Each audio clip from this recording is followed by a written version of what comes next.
Welcome to the video series of Azure Fundamentals. In this video, we are going to discuss some core products in Microsoft Azure. So stay tuned.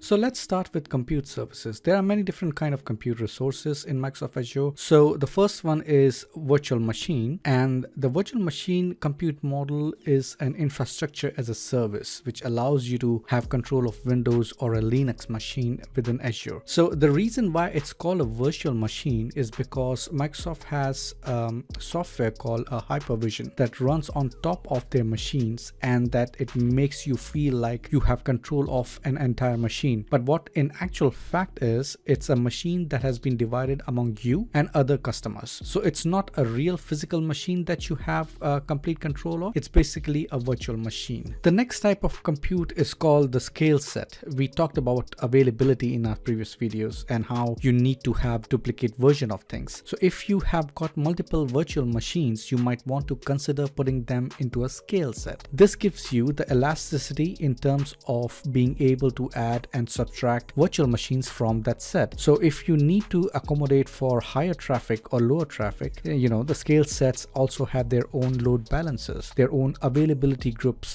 built into them. So essentially, it allows you to have multiple virtual machines acting as if they are one, and increases the availability, scalability, elasticity of your application. The next is Azure App Services, and it is another type of compute, but that is the platform as a service model. Basically, you're going to package up your code, you're going to go into your deployment tool, which might be Visual Studio or some other application. You create your own application, hit the publish button, and that's going to create a zip file containing your application and your code, as well as your app and app config or web config files, which contains the configuration elements, and then it's going to get uploaded into Azure, and Azure is going to be able to run that as a web service just based on that. Now, you don't have to provision virtual machines, you don't have to manage the scaling of that degree. You can have app services instead. You can create multiple instances, and again, load balancing would be provided for you. If the services was to fail, it would automatically heal itself as well. Now, the next compute is something called as Azure Functions.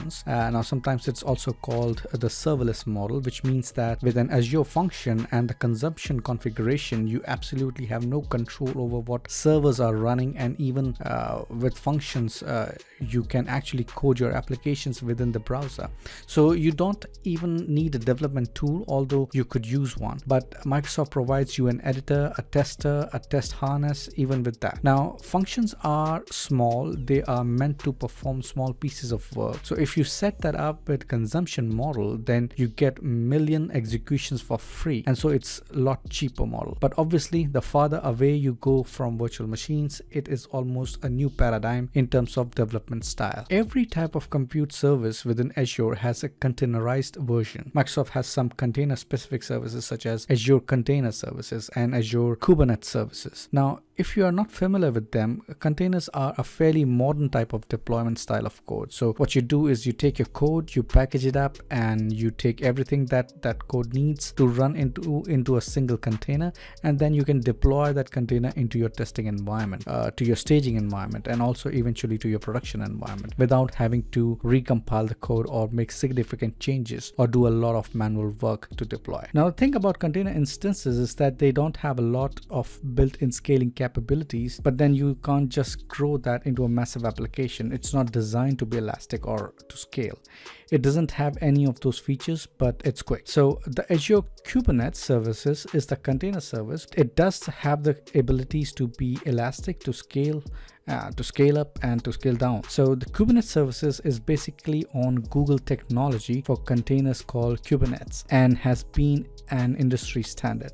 If you were to create your application on your development environment, package them up, you can then deploy them into the Kubernetes service of Azure, into Google's own Kubernetes service, or even into Azure Web Service or your own hosted environment. So it's very flexible across the platform technology. The next type of core services that we are going to talk about are the networking services. Now, within your own data center, within your own environments, when you get a computer, you need to hook that computer up to a network in order to basically use it for anything. And so you plug it into a virtual network, you assign an IP address, perhaps you get a domain name for it or some type of friendly name to access that server. And basically it's the networking that allows computers to talk to each other. So within Azure, the virtual machines are connected by virtual networks. So this is done entirely by software, so you're not talking to any routers and networking hubs as you would normally do in your own environment. A load balancer is a network device that distributes traffic according to the same algorithm between multiple servers. So if you have multiple virtual machines and you want each of them, let's say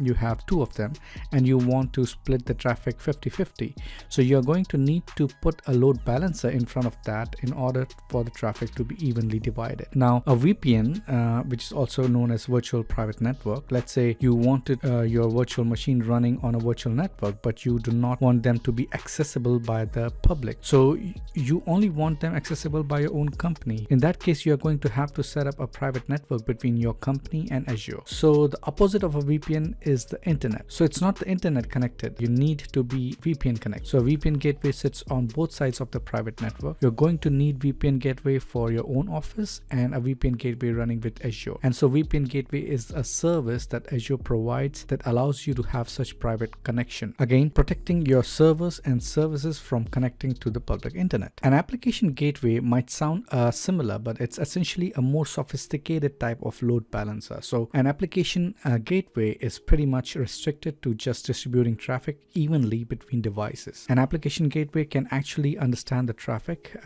It is aware of the URLs, for instance, and you can say, well, if this comes for this particular URL, I want this server to handle it or this group of servers to handle it. And if traffic comes from another URL, I want another set of servers to handle it. So in this way, you can have a load balancer that is aware of the concept of HTML, HTTP, URLs, and basically distribute traffic based on ports, based on URLs, etc. Finally, the last networking concept we will talk about is a content delivery network, or sometimes it's abbreviated as CDN. So a content delivery network are servers that you don't control that will actually store your files to distribute to your users. That will basically speed up your application. The way it works is, instead of having a single server that serves every single file of your application, what you would end up with is a distributed network of servers that can conserve some of the files, and the static files, the images, the JavaScripts, the CSS, videos, anything that doesn't change. A CDN can help you by reducing the amount of traffic to your servers, as well as delivering the traffic in a lot quicker way. There's a couple of reasons for this. One of them is that CDN network is globally distributed, whereas your server might just be running within one region. So let's say it's East US region. The CDN would have European, African, Asian servers, and that would be a lot quicker to serve the traffic. So the second reason is the way your browser operates. It will know that there is multiple different URLs, different domain names, and it will make requests to all those servers concurrently, as opposed to queuing up these requests to a single domain. So CDN can really speed up your application, and Microsoft Azure offers CDN services. The next core service we are going to talk about is storage services. Now, the storage is a huge part of using the cloud. A lot of companies are able to save a lot of money by storing files in cloud and not have to worry about storing them locally or having to manage the disk drives, etc. So Microsoft offers an Azure storage service. When you create Azure storage, you get 4 main types of storages, the most common being the blob storage. But you also can store files in a file storage or data in communized tables or messages in a queue. These all come in an Azure storage account. Azure storage has recently expanded to be like 2 petabytes maximum for US and Europe, and that's just a lot of storage. Petabyte storage is humongous. So Azure storage has capability of handling every file that you would ever need it to, and there is also a managed disk service as well. This is distinct from Azure storage. Managed disk allow you to mount those disks essentially to virtual machines. So when you create a virtual machine, you can have a C drive and a D drive, but you can also create E drive, F drive, G drive, and H drive depending on the type of virtual machine you get. So you can create more and more of these additional disks, and Microsoft recommends to use their managed services to handle virtual disk attached to your virtual machines. Finally, there is archive storage, which is basically a recovery storage account if you are doing storing Azure backups. So you would store those backups in a recovery service vault. Now, when we are talking about IT and technology, we need to talk about databases as well. I mean, it's very difficult to create modern applications that don't have some type of data storage. A couple of years ago, Microsoft came out with their Cosmos database storage system. That is basically, it comes as globally available, highly responsive, and super quick. It can basically respond to you in sub 10-second response times. You're not storing things in traditional SQL Server rows, columns, tables. So Cosmos database is sort of a very modern type of storage. Still, if you want to do things in relational database models, Azure has an Azure SQL database. Now, you would still have the ability to run SQL Server in virtual machines if that's what you wanted. So that would be under infrastructure as a service. So you would be entirely responsible for running that SQL Server. You might want to consider migrating from SQL Server to Azure SQL database. So that has 90% of the capabilities of SQL Server as well, but it's a managed service. So you're basically able to scale that much more easily. So it provides you a lot of capability and you don't have to manage the software. You don't even have to manage the backups, etc. Now, Microsoft SQL Server is not the only database on the planet. Two of the most popular open source databases are MySQL and PostgreSQL. So Microsoft has managed version of these two databases, and they are also called Azure databases for MySQL and Azure database for PostgreSQL. So for instance, WordPress runs in MySQL on the backend. So if you want to run WordPress website in Azure, you can either host MySQL database directly within your virtual machine or your app service, or you can use a hosted database such as Azure database. So there is a SQL database warehouse, which is obviously a data warehouse of reporting services. So, if you got a data where you are going to run like a Power BI report on top of that, you would store that in a data warehouse, and you will be able to report on that. So we also have options for migration. So if you do have data stored in other services like Oracle, SQL Server, Amazon Web Services, you can get data migrated into Azure a lot easier. Now, one of the first things that you're going to encounter when you create an Azure account and when you log into the Azure portal is the marketplace. And if you want to create any type of resource in a point and click style, then you can go into the marketplace and you can choose from the categories, or you can actually search the marketplace for the thing that you would like to search for. And on the left hand side, you can choose the categories like compute, containers, databases.